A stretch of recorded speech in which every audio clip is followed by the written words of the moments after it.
1,000만 원만, 딱 1,000만 원만 빌려줘요. 이거 가지고 꺼져. 다신 내 눈앞에 나타나지 마.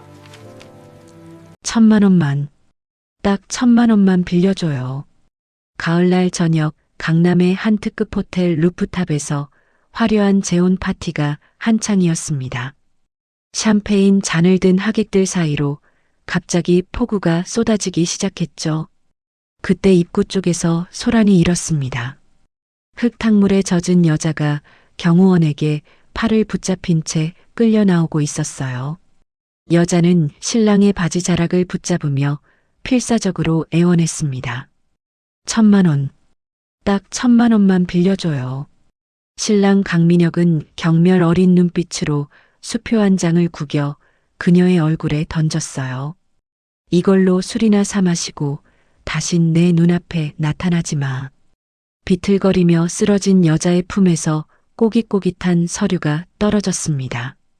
번개 불빛이 비추는 순간 그 서류에 적힌 글자가 섬뜩하게 드러났죠. 장기 기증 포기 각서, 신장 적출 동의. 10년 만에 나타난 전처는 대체 왜 자신의 장기를 팔려고 했을까요? 그리고 민혁이 알게 될 충격적인 진실은 무엇일까요? 이 이야기를 어디에서 듣고 계신지 댓글로 남겨주시면 그곳으로 만복과 행운이 깃들기를 두 손 모아 기원하겠습니다. 구독과 좋아요로 많은 응원 부탁드립니다. 그럼 지금부터 이 이야기를 시작하겠습니다.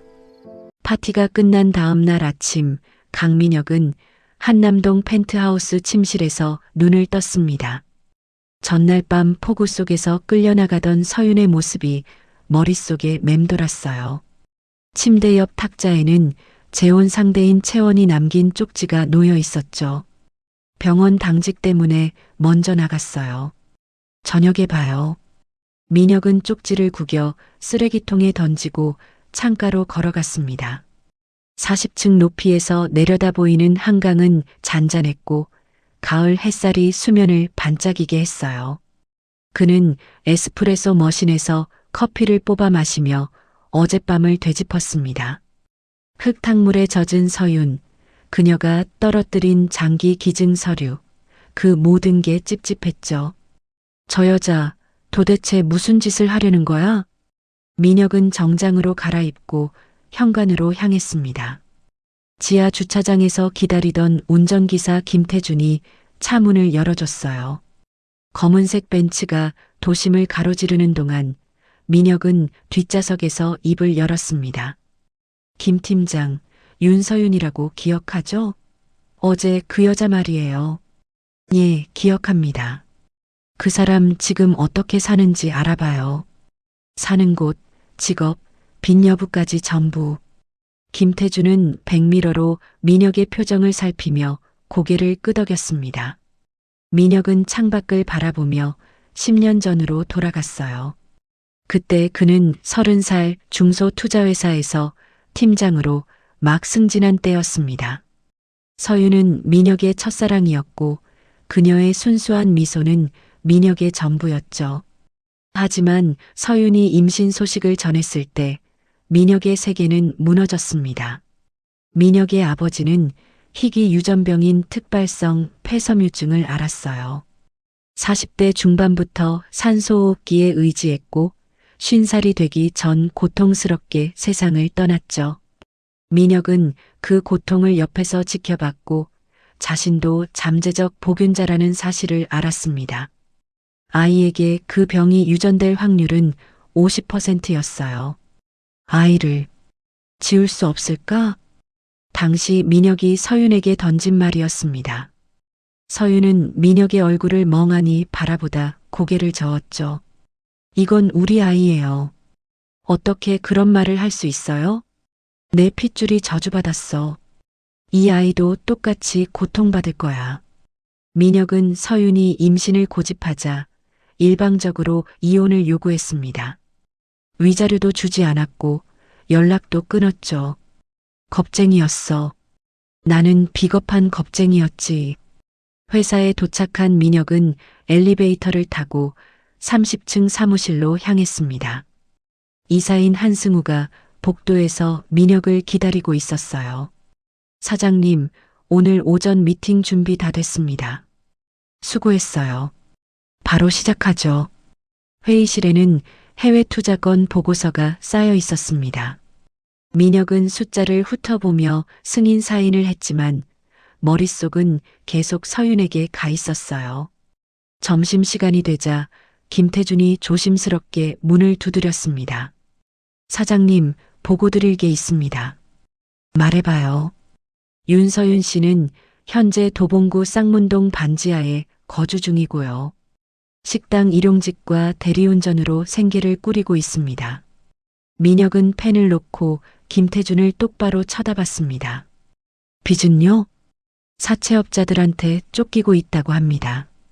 정확한 액수는 확인이 필요하지만 상당한 금액인 것 같습니다. 역시 그랬군. 도박이나 사치로 망가진 거야. 민혁은 고개를 저으며 보고서를 덮었습니다. 알겠어요. 더 이상 조사는 필요 없어요. 예, 알겠습니다. 김태준이 나가고 민혁은 창밖을 내다봤습니다. 서울 도심이 한눈에 들어왔고 저 멀리 북한산이 보였어요. 반지하, 사채, 장기 밀매까지. 서윤은 완전히 나락으로 떨어진 거였습니다. 내 알 바 아니야. 내가 선택한 길이고 저 여자도 자기 인생을 선택했어.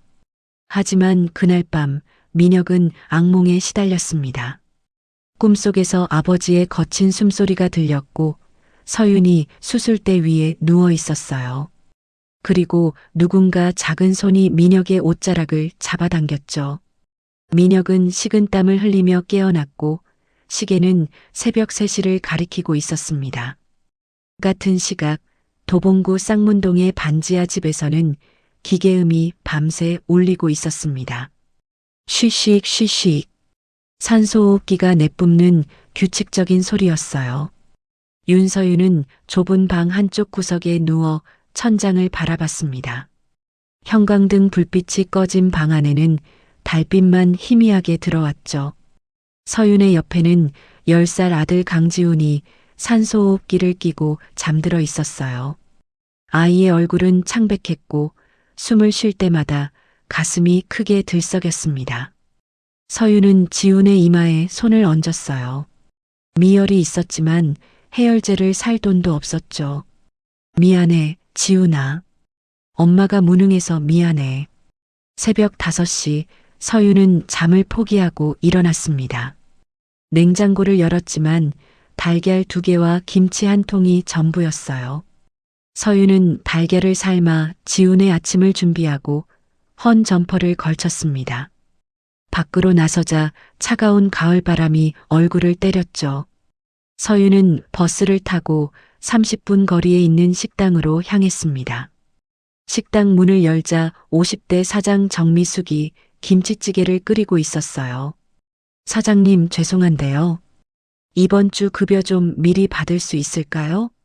정미숙은 국자를 놓고 서윤을 바라봤습니다. 서윤 씨, 미안한데. 나도 요즘 장사가 안 돼서 자영업자 대출 이자 내기도 빠듯해요. 사장님, 제발이요. 100만 원만이라도. 정말 미안해요. 나도 도와주고 싶은데 형편이 안 돼요. 서윤은 고개를 숙이고 앞치마를 둘렀습니다. 손님들이 들어오기 시작했고 서윤은 주문을 받으며 하루를 시작했죠. 점심시간이 지나고 오후 3시 서윤의 휴대전화가 울렸습니다. 모르는 번호였지만 서윤은 전화를 받았어요.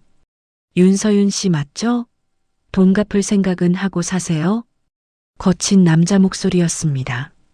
사채업자였죠. 조금만 더 시간을 주세요. 시간? 벌써 석 달째잖아요. 원금 300만 원이 이자 붙어서 지금 2천만 원이에요. 2천만 원이요? 그럴 리가. 이자가 어떻게 붙는지 계약서에 다 나와 있잖아요. 이번 주 안에 안 갚으면 우리도 방법이 있어요. 전화가 끊겼습니다. 서윤은 휴대전화를 쥔 손이 떨렸어요. 2천만 원, 그 돈을 어디서 구한단 말인가. 저녁 6시 서유는 식당 일을 마치고 집으로 돌아왔습니다. 지우는 침대에 앉아 산소호흡기를 끼고 책을 보고 있었어요. 엄마, 나 놀이터에 가고 싶어. 서유는 지훈을 안으며 머리를 쓰다듬었습니다. 지훈아, 오늘은 컨디션이 안 좋으니까 쉬자. 응? 나 괜찮아. 친구들이랑 놀고 싶단 말이야. 지훈은 말을 하다가 심하게 기침을 했습니다. 컥, 컥, 컥. 쇳소리가 섞인 기침이었어요. 민혁의 아버지가 돌아가시기 전에 냈던 바로 그 소리였죠. 서유는 지훈의 등을 두드리며 눈물을 삼켰습니다. 이러다 이 아이가 죽는 거 아니야? 밤 9시 지훈이 잠든 뒤 서유는 병원에 전화를 걸었습니다. 간호사가 전화를 받았어요. 지훈이 어머니시죠? 밀린 비용이 상당합니다. 산소호흡기 대여비가 500만 원이고요. 약값이 300만 원, 검사비가 200만 원이에요. 그럼 도합 1000만 원이네요. 네, 이번 주 안에 입금 안 되면 산소호흡기 회수해야 합니다. 간호사님, 제발 일주일만 더 기다려주세요. 최대한 말씀드려 볼게요. 하지만 장담은 못 드려요. 전화가 끊겼습니다. 서유는 휴대전화를 움켜쥐고 바닥에 주저앉았어요. 사채 2천만 원, 병원비 1000만 원. 도대체 3천만 원을 어떻게 구한단 말인가. 서유는 떨리는 손으로 휴대전화를 켜고 인터넷 검색창을 열었습니다. 급전 마련 방법을 쳤지만 나오는 건 대출 광고뿐이었어요. 그 다음 검색어를 쳤습니다. 장기 판매. 검색 결과에 수상한 사이트들이 나타났죠. 신장 기증 현금 즉시 지급, 건강한 장기 고가 매입. 서유는 손가락이 떨렸지만 한 사이트에 들어갔습니다. 상담 전화번호가 적혀 있었어요. 서유는 그 번호를 휴대전화 메모장에 적었습니다. 진짜 이걸 해야 하나? 내 몸을 팔아서 아이를 살려야 하나? 다음 날 아침 서유는 지훈을 깨웠습니다. 지훈아, 엄마가 오늘 좋은 곳에 취직 면접 보러 가. 곧 돈 많이 벌게 될 거야. 정말? 그럼 나도 학교 갈 수 있어? 그럼 당연하지. 서유는 지훈을 안고 눈물을 참았습니다. 정미숙에게 전화를 걸어 이틀간 지훈을 맡아달라고 부탁했어요. 서윤 씨, 무슨 일 있어요? 목소리가 이상한데. 아니에요, 사장님. 급한 일이 좀 생겨서요. 부탁드려요. 전화를 끊고 서유는 휴대전화 메모장을 다시 열었습니다. 장기 밀매 브로커의 전화번호가 그곳에 있었죠. 서유는 떨리는 손가락으로 그 번호를 눌렀습니다. 이틀 뒤 오후 2시 서유는 구로구 공단 지역의 낡은 건물 앞에 섰습니다. 철제 계단이 녹슬어 삐걱거렸고 복도에는 곰팡이 냄새가 진동했어요. 3층 끝에 있는 문에는 무역상사라는 낡은 간판이 붙어 있었죠. 서유는 심호흡을 하고 문을 두드렸습니다. 똑똑똑. 들어오세요. 안에서 굵은 남자 목소리가 들려왔어요. 서윤이 문을 열자 담배 연기가 자욱한 사무실이 나타났습니다. 50대 후반으로 보이는 남자가 책상에 앉아 서윤을 훑어봤어요. 박상철, 불법 장기 밀매 브로커였죠. 전화하신 분이시죠? 앉으세요. 서윤은 낡은 의자에 앉았고 박상철은 서류철을 펼쳤습니다. 본인 확인증 가져오셨어요? 서윤은 떨리는 손으로 주민등록증을 꺼내 건넸어요. 박상철은 증명사진을 확인하고 고개를 끄덕였습니다. 나이가 38이시네요. 건강은 어때요? 담배도 안 피우고 술도 거의 안 마셔요. 좋아요. 그럼 신장 하나에 1,500만 원 드릴 수 있어요. 1,500만 원. 그 돈이면 병원비를 내고도 사채 일부를 갚을 수 있었어요. 서유는 입술을 깨물었습니다. 수술은 어디서 하는 건가요? 중국 쪽 병원이요. 합법적으로 등록된 곳이니까 걱정 마세요. 박상철은 동의서 양식을 서윤 앞에 밀어냈습니다. 서류에는 빽빽하게 한자와 영어가 섞여 있었어요. 서윤은 펜을 들었지만 손이 떨려 서명을 할 수가 없었죠. 만약 내가 쓰러지면 지훈이는 누가 돌봐? 왜요? 마음이 바뀌셨어요? 박상철의 목소리에는 짜증이 섞여 있었습니다. 서윤은 펜을 내려놓고 고개를 숙였어요. 회복 기간이 얼마나 걸리나요? 한 달 정도요. 수술 후 일주일은 병원에 있고 나머지는 집에서 쉬면 돼요. 한 달. 그 한 달 동안 서윤은 일을 못하고 지우는 혼자 있어야 했습니다. 박상철은 서윤의 망설임을 눈치채고 담배를 껐어요. 아, 그럼 다른 방법도 있긴 해요. 박상철은 책상 서랍에서 다른 서류를 꺼냈습니다. 긴급 적출 동의서라는 제목이 붉은 글씨로 적혀 있었죠. 이건 뭔가요? 국내에서 바로 수술하는 거예요. 당일 신장 적출하고 현금 즉시 지급. 당일이요? 네. 시간 없으신 분들한테 추천하는 방법이에요. 서윤의 심장이 빠르게 뛰었습니다. 당일 수술, 즉시 현금 지급. 그 말은 회복 기간도 보장도 없다는 뜻이었어요. 회복은 얼마나 걸려요? 박상철은 애매하게 웃으며 고개를 가웃했습니다. 그건 사람마다 달라요. 건강한 분은 일주일이면 일상생활 가능하고. 거짓말이야. 이 사람은 내가 살든 죽든 상관없어. 하지만 서윤에게는 선택지가 없었습니다. 지훈의 산소호흡기는 이번 주 안에 회수되고 사채업자들은 당장 돈을 갚으라 협박했죠. 서윤은 떨리는 손으로 펜을 다시 들었어요. 언제 수술할 수 있나요? 박상철의 눈빛이 반짝였습니다. 이틀 뒤 저녁 7시 경기도 시흥 쪽 공장 지대로 오세요. 박상철은 쪽지에 주소를 적어 서윤에게 건넸어요. 절대 경찰이나 다른 사람한테 말하면 안 돼요. 알죠? 네. 그리고 수술 전날부터는 아무것도 먹으면 안 돼요. 물만 조금 마시고. 서윤은 쪽지를 받아 주머니에 넣었습니다. 박상철은 서윤을 배웅하며 문을 열어줬어요. 이틀 뒤 봐요. 늦지 마시고. 서윤이 계단을 내려가는데 반대편에서 다른 여자가 올라오고 있었습니다. 40대 중반으로 보이는 여자였고 눈가에는 다크서클이 짙게 깔려 있었어요. 두 사람의 눈이 마주쳤고 서윤은 그 여자의 눈에서 같은 절망을 읽었습니다. 나만 이러는 게 아니구나. 세상에는 나처럼 벼랑 끝에 선 사람이 많아.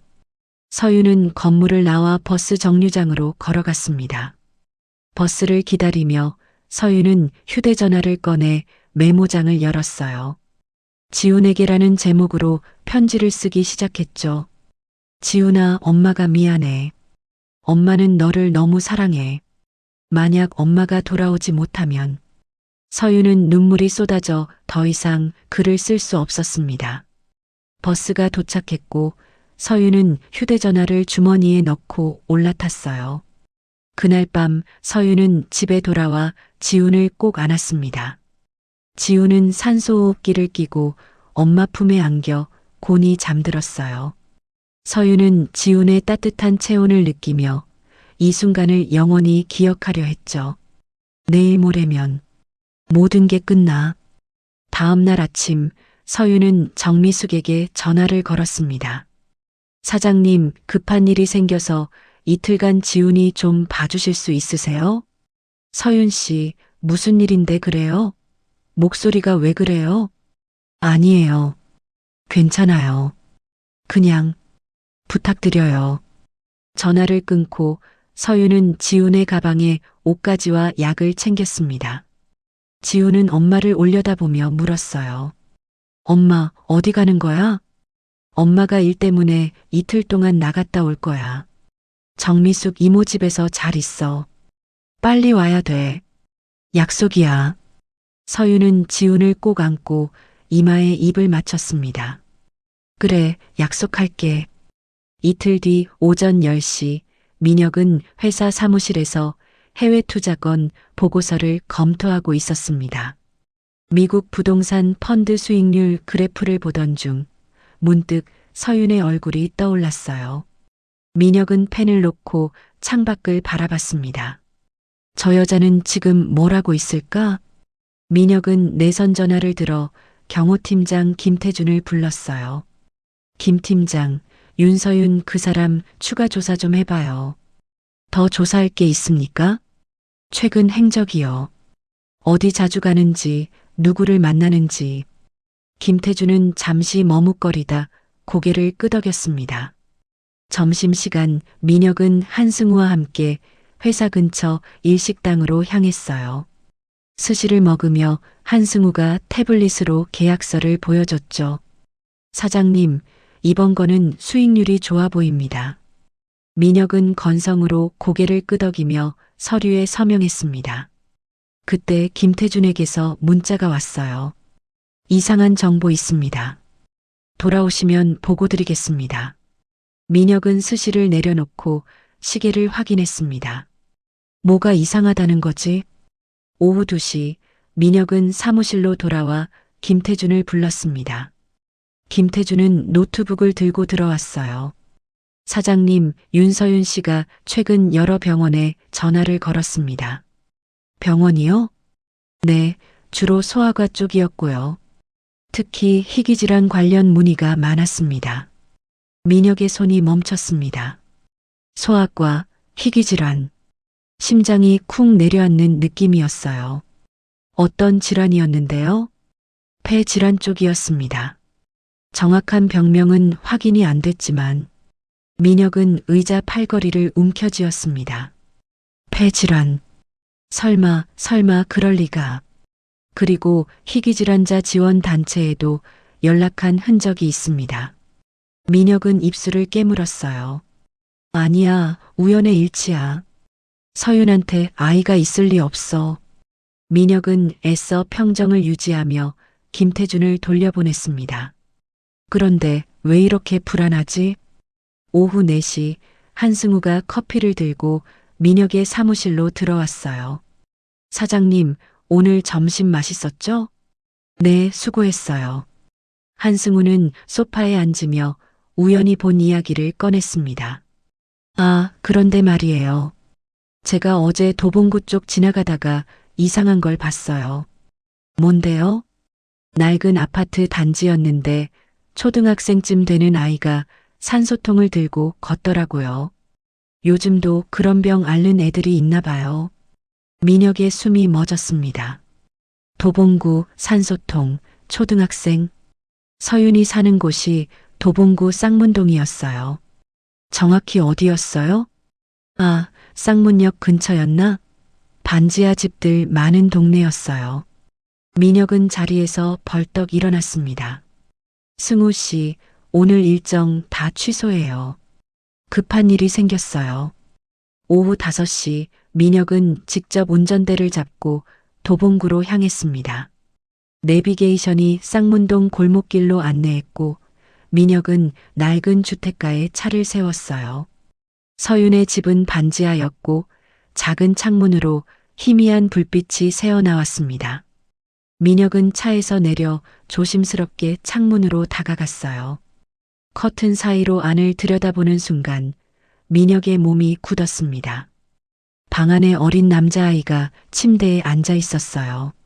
아이의 코에는 산소호흡기가 연결되어 있었고 옆에는 휴대용 산소통이 놓여 있었죠. 아이는 책을 읽고 있었지만 숨을 쉴 때마다 어깨가 들썩였습니다. 민혁은 아이의 옆모습을 보며 온몸에 소름이 돋았어요. 저 얼굴, 나랑 똑같잖아. 아이의 이마, 코, 입술선. 민혁이 어렸을 때 사진과 판박이었습니다. 민혁은 황급히 차로 돌아가 운전석에 앉았어요. 손이 떨렸고 숨이 가빠졌죠. 설마 내 아이야? 민혁은 핸들을 움켜쥐고 깊은 숨을 몰아쉬었습니다. 10분쯤 지났을까 집 현관문이 열리고 서윤이 급하게 나왔어요. 서윤은 헐레벌떡 골목길을 뛰어나가 큰 길로 향했습니다. 민혁은 시동을 걸고 서윤을 따라갔어요. 서윤은 쌍문역 앞에서 손을 들어 택시를 잡았습니다. 노란색 택시가 서윤을 태우고 출발했죠. 민혁은 택시와 두세 대 차량 거리를 두고 뒤를 따랐습니다. 택시는 올림픽대로로 진입했고 남쪽으로 계속 달렸어요. 민혁은 긴장한 채 핸들을 잡고 있었죠. 대체 어디로 가는 거야? 30분쯤 지나자 택시는 고속도로를 벗어나 경기도 시흥 방향으로 향했습니다. 해가 지기 시작했고 하늘이 붉게 물들었어요. 택시는 공단 지역으로 접어들었고 양옆으로 낡은 공장 건물들이 늘어서기 시작했죠. 민혁은 차간 거리를 더 벌렸습니다. 인적이 드문 곳이라 너무 가까이 따라가면 들킬 수 있었어요. 오후 6시 40분 택시가 한 폐공장 건물 앞에 멈춰 섰습니다. 서윤이 택시에서 내렸고 민혁은 50m 전방에 차를 세웠어요. 서윤은 건물 입구를 확인하더니 안으로 들어갔습니다. 민혁은 차에서 내려 건물을 살폈어요. 정문 앞에는 CCTV가 설치되어 있었고 2명의 남자가 담배를 피우며 서 있었습니다. 2층 창문에서만 희미한 불빛이 새어나오고 있었죠. 오늘 몇 명이래?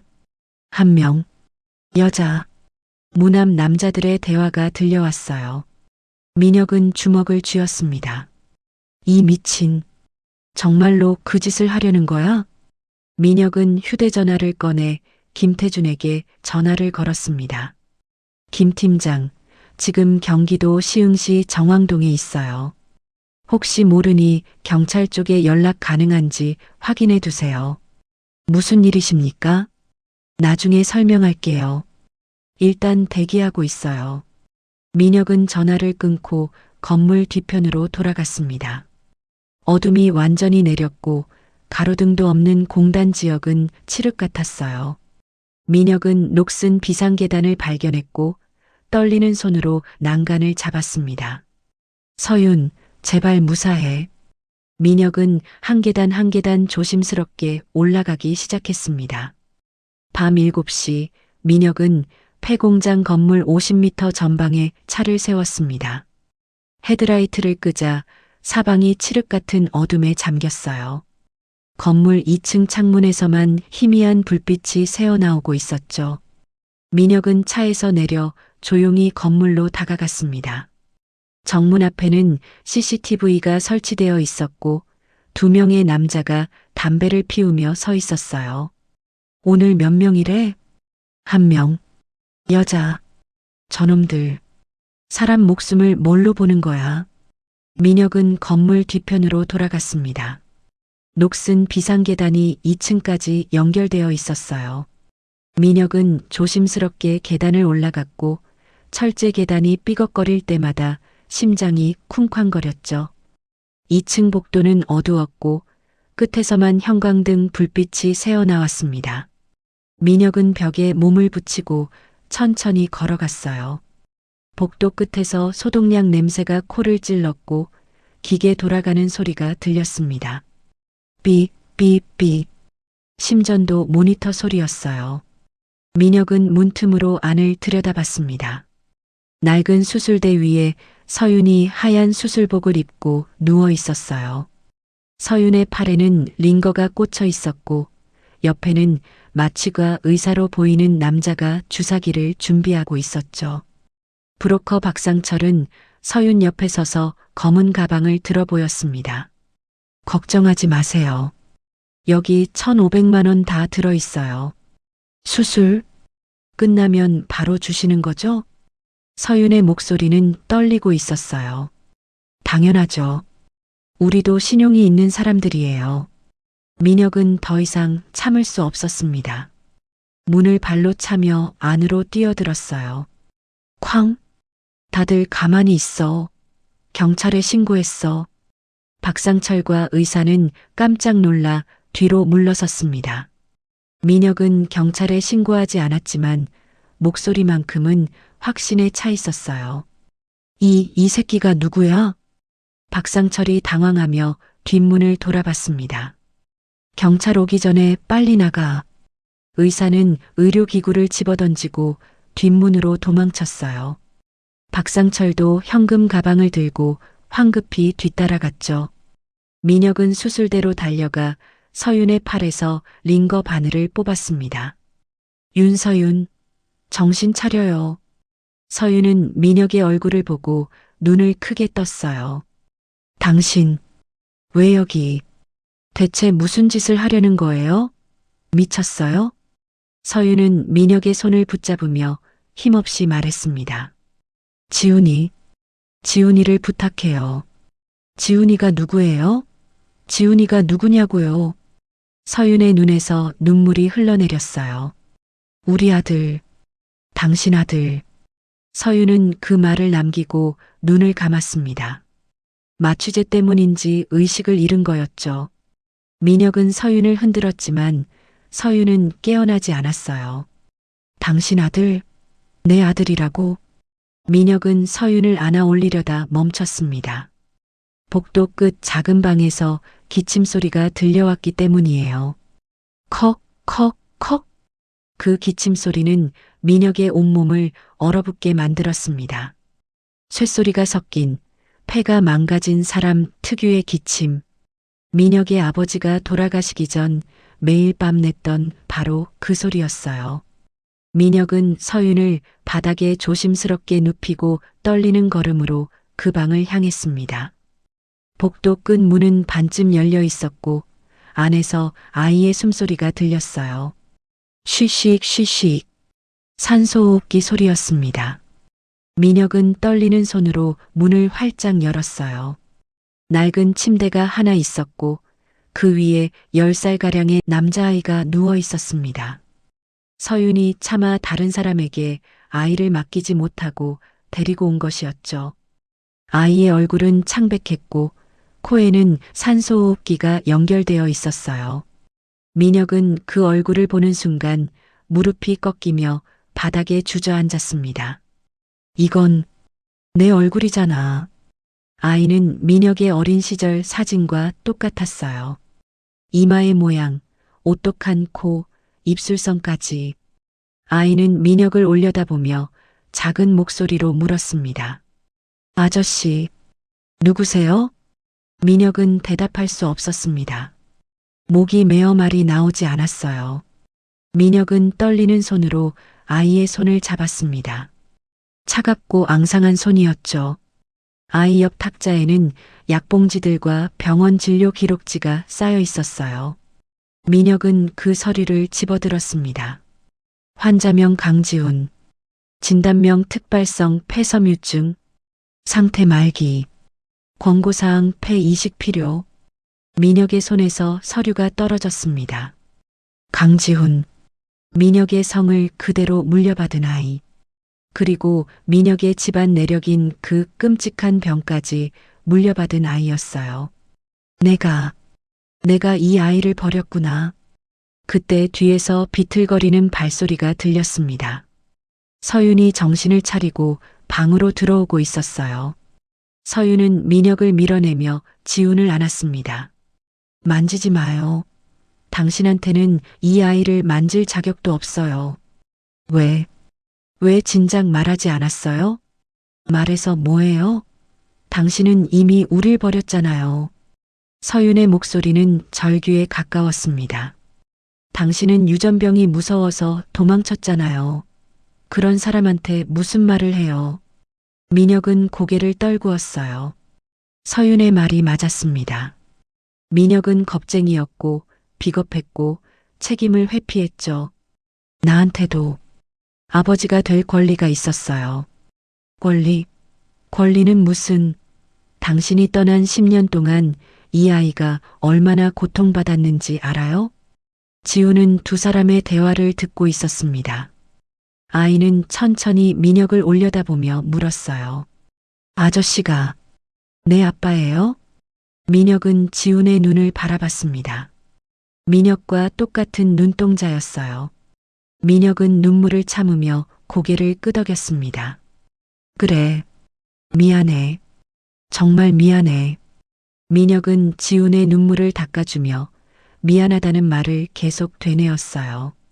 그때 건물 밖에서 사이렌 소리가 들려왔습니다. 누군가 진짜로 경찰에 신고한 모양이었죠. 민혁은 서둘러 서윤과 지훈을 일으켰습니다. 일단 여기서 나가야 해요. 빨리요.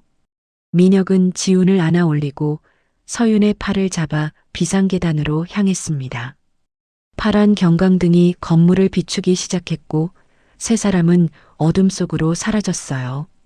다음 날 아침 6시 민혁은 한남동 펜트하우스 거실에서 소파에 앉아 있었습니다. 서윤과 지훈은 안방 침대에서 깊은 잠에 빠져 있었어요. 민혁은 밤새 한숨도 자지 못했고 휴대전화를 들어 통화 목록을 살펴봤습니다. 서울대병원 폐질환센터 김석환 교수.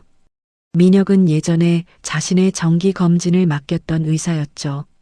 민혁은 떨리는 손가락으로 번호를 눌렀어요. 교수님, 강민혁입니다. 급한 일이 생겨서 연락드렸습니다. 이른 시간에 무슨 일이십니까? 제 아들이 특발성 폐섬유증 말기 진단을 받았습니다. 오늘 당장 봐주실 수 있으신가요? 통화가 끝나고 민혁은 긴 한숨을 내쉬었습니다. 김 교수는 오전 10시에 펜트하우스로 직접 방문하겠다고 약속했어요. 오전 9시 서윤이 거실로 나왔습니다. 서윤은 민혁을 보고 멈칫했지만 곧 주방으로 걸어가 물을 마셨어요. 지훈이는요? 아직 자고 있어요. 오늘 의사 선생님이 오십니다. 한국 최고의 폐질환 전문의예요. 서윤은 물잔을 내려놓고 민혁을 바라봤습니다. 당신이 왜 이러는 거예요? 갑자기 왜 우리한테? 내 아들이니까요. 늦었지만 이제라도 아버지 역할을 하고 싶어요. 서윤은 아무 말 없이 창밖을 바라봤어요. 한강이 아침 햇살에 반짝이고 있었죠. 오전 10시 초인종이 울렸습니다. 김석환 교수가 검은 가방을 들고 들어왔어요. 50대 중반의 의사는 민혁에게 가볍게 인사하고 안방으로 향했습니다. 지훈은 침대에 앉아 산소호흡기를 끼고 있었어요. 안녕, 지훈아. 내가 내 몸 상태 좀 볼게. 김 교수는 청진기를 꺼내 지훈의 가슴과 등을 꼼꼼히 진찰했습니다. 쉿, 쉿, 쉿, 쉿. 산소호흡기 소리만 방 안에 울렸어요. 김 교수는 지훈의 손톱과 입술 색깔을 확인하고 혈중 산소 포화도를 측정했죠. 10분 뒤 김 교수는 민혁과 서윤을 거실로 불렀습니다. 상태가 매우 심각합니다. 김 교수의 목소리는 무거웠어요. 현재 폐 기능이 정상의 25% 수준입니다. 일반적으로 30% 이하면 이식을 고려해야 하는데 즉시 수술할 수 있나요? 민혁이 다급하게 물었습니다. 폐 이식은 기증자가 나타나야 가능합니다.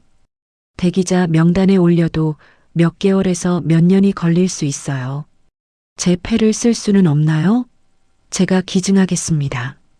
김 교수는 고개를 저었어요.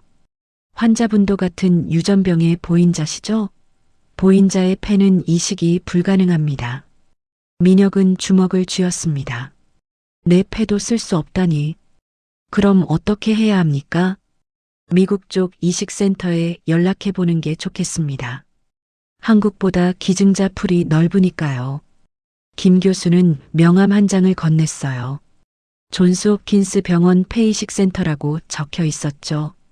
점심시간 김 교수가 돌아가고 민혁은 서윤과 마주 앉았습니다. 테이블에는 민혁이 시켜둔 음식이 놓여 있었지만 두 사람 모두 젓가락을 들지 않았어요.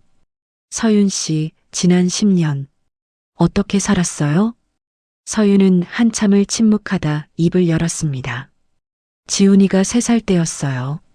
처음 기침을 심하게 하기 시작한 게 처음엔 감기인 줄 알았죠. 병원 가면 약 먹고 나으려니 했어요. 서윤의 목소리는 떨리고 있었어요. 근데 기침이 점점 심해지고 숨쉬기 힘들어 하더라고요.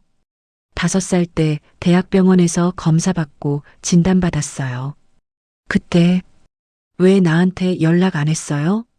서윤은 민혁을 똑바로 바라봤습니다. 연락하려고 했어요. 정말로요. 그럼 왜? 당신이 유전병을 얼마나 두려워했는지 기억해요. 악몽 꾸며 소리 지르던 모습, 아버지 병실 앞에서 떨던 모습. 서윤의 눈에 눈물이 맺혔어요. 만약 내가 말했으면 당신은 죄책감에 무너졌을 거예요. 그게 싫었어요. 민혁은 고개를 숙였습니다. 그리고 당신이 사업에 성공하는 걸 봤어요. 뉴스에도 나오고 좋은 차 타고 다니는 거. 우리 때문에 그 삶이 무너지는 건 원치 않았어요. 지훈이도 나도. 민혁의 눈에서 눈물이 흘러내렸습니다. 서윤이 혼자 감당한 10년. 병원비를 벌기 위해 밤낮으로 일했을 시간들. 아이를 살리기 위해 자신의 심장까지 팔려던 절박함. 나는 뭘 한 거지? 나는 그동안 뭘 한 거야? 미안해요. 정말 미안해요. 오후 3시 민혁은 채원에게 전화를 걸었습니다. 한참을 망설이다 통화 버튼을 눌렀어요. 민혁 씨, 어제부터 연락이 안 되던데 무슨 일 있었어요? 채원 씨, 할 말이 있어요. 민혁은 숨을 크게 들이쉬었습니다. 저한테 아들이 있습니다. 네? 무슨 소리예요? 전처와의 사이에서 낳은 아들이에요. 10살이고 지금 많이 아파요. 전화기 너머로 채원의 거친 숨소리가 들렸어요. 그걸 이제 말하는 거예요? 결혼하고 나서? 저도 어제 알았어요. 당분간 아이 치료에 집중해야 할 것 같아요. 말도 안 돼요. 채원의 목소리는 차갑게 식어 있었습니다. 저는 이런 상황 받아들일 수 없어요. 이혼해요. 채원 씨, 연락하지 마세요. 전화가 끊어졌습니다. 민혁은 휴대전화를 내려놓고 창밖을 바라봤어요. 어쩌면 이게 맞는 거야. 나는 원래 혼자였어. 저녁 6시, 민혁은 지훈의 침대 옆에 앉았습니다. 서윤은 주방에서 설거지를 하고 있었어요. 민혁은 책장에서 그림책 한 권을 꺼내 펼쳤습니다. 지훈아, 아빠가 책 읽어줄까? 지훈은 산소호흡기를 끼고 고개를 끄덕였어요. 민혁은 책장을 넘기며 천천히 읽기 시작했습니다. 옛날에 한 아이가 살았어요. 아이는 하늘을 날고 싶었지요. 민혁의 목소리는 떨렸지만 지훈은 눈을 감고 편안하게 듣고 있었어요. 책을 다 읽었을 때 지훈은 이미 잠들어 있었습니다. 민혁은 지훈의 작은 손을 꼭 잡았어요. 너를 꼭 살릴 거야. 아빠가 반드시 살릴 거야. 그날 밤 민혁은 지훈의 침대 옆 의자에서 잠들었습니다. 지훈의 손을 꼭 잡은 채로요. 일주일 뒤 민혁은 노트북 앞에 앉아 미국 존스홉킨스 병원 폐이식 센터 담당자와 화상 통화를 하고 있었습니다. 화면 속 의사는 지훈의 진료 기록을 꼼꼼히 검토하고 있었어요. 환자의 상태가 위중하군요. 우선 대기자 명단에 올리겠습니다. 비용은 얼마나 들까요? 수술비와 입원비, 재활치료비 포함해서 약 5억 원 정도 예상됩니다. 민혁은 숨을 깊이 들이쉬었습니다. 5억 원. 하지만 망설임은 없었어요. 알겠습니다. 준비하겠습니다. 통화를 끝내고 민혁은 한승우에게 전화를 걸었습니다. 승우 씨, 내 회사 지분 중 30%를 매각하고 싶어요. 사장님, 그럼 경영권이 상관없어요. 지금 내게 가장 중요한 건 아들이에요. 한승우는 잠시 침묵하다 대답했어요. 알겠습니다. 제가 회사 일은 책임지고 처리하겠습니다. 고마워요. 이틀 뒤 민혁은 회사 지분 매각을 완료하고 5억 원의 현금을 마련했습니다. 존스홉킨스 병원에 성금을 입금했고 지우는 우선 대기자 명단에 올라갔어요. 어느 겨울날 아침 10시 민혁은 서윤과 지훈과 함께 인천공항으로 향했습니다. 짐은 큰 캐리어 2개가 전부였어요. 민혁은 지훈을 안고 출국장으로 걸어갔죠. 지훈은 산소호흡기를 끼고 있었지만 눈빛만큼은 반짝이고 있었습니다. 아빠, 비행기 타본 적 없어요. 그래. 그럼 오늘이 첫 비행이네. 떨려요. 민혁은 지훈의 머리를 쓰다듬었어요. 아빠가 옆에 있을게. 출국 심사를 마치고 세 가족은 라운지에서 탑승 시간을 기다렸습니다. 지훈은 창밖으로 보이는 비행기들을 신기한 듯 바라봤어요. 민혁은 지훈 옆에 앉아 함께 비행기를 구경했죠. 아빠, 지훈이 조심스럽게 불렀습니다. 민혁은 지훈을 돌아봤어요. 왜 지훈아? 저 아빠라고 불러도 돼요? 민혁의 가슴이 뜨거워졌습니다. 민혁은 지훈을 안아올리며 꼭 껴안았어요. 당연하지. 넌 내 아들이잖아. 지훈은 민혁의 목에 얼굴을 묻으며 작게 웃었습니다. 서윤은 두 사람을 바라보며 눈물을 닦았어요. 오후 2시 비행기가 이륙했습니다. 지훈은 창가 좌석에 앉아 창밖을 내다봤어요. 비행기가 구름 위로 올라가자 새하얀 구름 바다가 펼쳐졌죠. 아빠, 여기 올라오면 숨쉬기가 더 편해져요? 민혁은 지훈의 손을 잡았습니다. 지훈아, 미국 가서 세패를 받으면 산소통 없이도 마음껏 뛰어놀 수 있어. 정말요? 그럼 아빠가 약속할게. 비행기는 태평양을 가로질러 12시간을 날았습니다. 다음 날 새벽 비행기는 미국 볼티모어 공항에 착륙했어요. 민혁은 지훈을 안고 공항을 빠져나왔고 병원에서 보낸 차량이 기다리고 있었죠. 존스홉킨스 병원 근처 아파트로 이사한 뒤 민혁 가족은 매일 병원을 오가며 검사를 받았습니다. 지훈의 혈액형과 조직 적합성을 확인했고 기증자를 기다렸어요. 한 달이 지나고 2달이 지났습니다. 민혁은 매일 밤 기도했어요. 제발, 제발 우리 아들을 살려주세요. 석 달째 되던 어느 봄날 새벽 병원에서 전화가 왔습니다. 미스터 강, 적합한 기증자가 나타났습니다. 오늘 오전 수술 가능합니다. 민혁은 전화기를 쥔 채 얼어붙었어요. 서윤은 민혁의 표정을 보고 달려왔죠. 무슨 일이에요? 기증자가 나타났대요. 서윤은 입을 막고 주저앉았습니다. 두 사람은 서로를 껴안고 눈물을 흘렸어요. 오전 8시 지훈은 수술실로 들어갔습니다. 민혁과 서윤은 수술실 밖 복도에서 기다렸어요. 6시간, 7시간, 8시간. 시간은 너무나 느리게 흘렀죠. 오후 5시 수술실 문이 열렸습니다. 집도이가 마스크를 벗으며 나왔어요. 수술은 성공적이었습니다. 민혁은 그 자리에 주저앉으며 하늘을 올려다봤습니다. 감사합니다. 정말 감사합니다. 이틀 뒤 지훈은 회복실에서 눈을 떴습니다. 민혁과 서윤은 침대 양옆에서 지훈을 지켜보고 있었어요. 지훈은 천천히 숨을 들이쉬었습니다. 처음으로 산소호흡기 없이 깊은 숨을 쉬는 순간이었죠. 엄마, 아빠. 지훈은 두 사람을 향해 환하게 웃었습니다. 민혁과 서윤은 지훈의 손을 잡고 함께 울었어요. 한 달 뒤 지훈은 퇴원했습니다. 어느 봄날 오후 3시 세 가족은 병원 근처 공원을 함께 산책하고 있었어요. 지훈은 민혁의 손을 잡고 천천히 걸었습니다. 아직 체력이 완전히 회복되지 않았지만 숨은 편안하게 쉬고 있었죠. 아빠, 저기 강아지 봐요. 지훈은 잔디밭에서 뛰노는 강아지를 가리키며 웃었어요. 민혁은 지훈과 함께 강아지를 구경했습니다. 서윤은 벤치에 앉아 두 사람을 바라보며 미소 지었어요.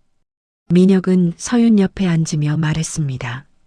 서윤 씨, 한국 돌아가도 우리 함께 살아요. 서윤은 민혁을 돌아봤어요. 진짜 가족으로요. 민혁은 고개를 끄덕였습니다. 나 혼자였던 10년보다 너희와 함께하는 하루가 더 소중해요. 서윤은 눈물을 닦으며 고개를 끄덕였어요. 그리고 민혁의 어깨에 머리를 기댔죠. 지우는 강아지와 놀다가 두 사람에게 달려왔습니다. 엄마, 아빠, 나도 강아지 키우고 싶어요. 민혁은 지훈을 안아올리며 웃었어요. 그래, 한국 가면 키우자.